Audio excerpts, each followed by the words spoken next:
In this video, I'm going to teach you how to connect iPhone 15 to Samsung Smart TV. It's a very easy process, so make sure to follow along.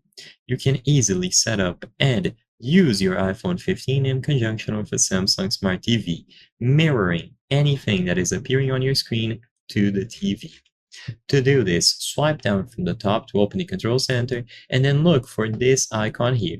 It should be available by default on any iPhone model, including the iPhone 15. So these two screens, two monitors, or two rectangles diagonally from each other.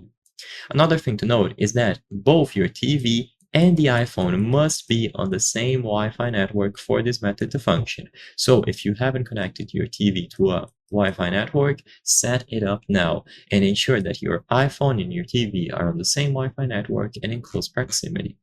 Finally, once you go inside of the screen mirroring menu, you will be able to browse through all nearby devices that the iPhone can pair up with, and this should include the Samsung Smart TV.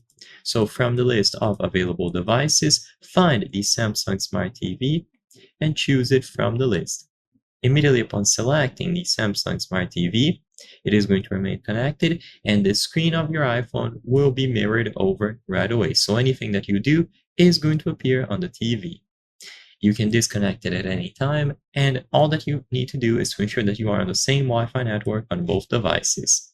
If you go over to the settings on the TV, you might also be able to find Apple AirPlay settings. Double check to see if this option is on if the process doesn't work, but usually it is going to be enabled by default. So you only have to do this if the process doesn't work. So I hope I was able to help you.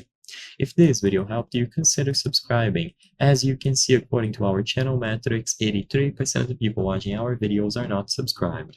By subscribing, you can help us make higher quality videos. Thank you for watching, and I'll see you on the next one.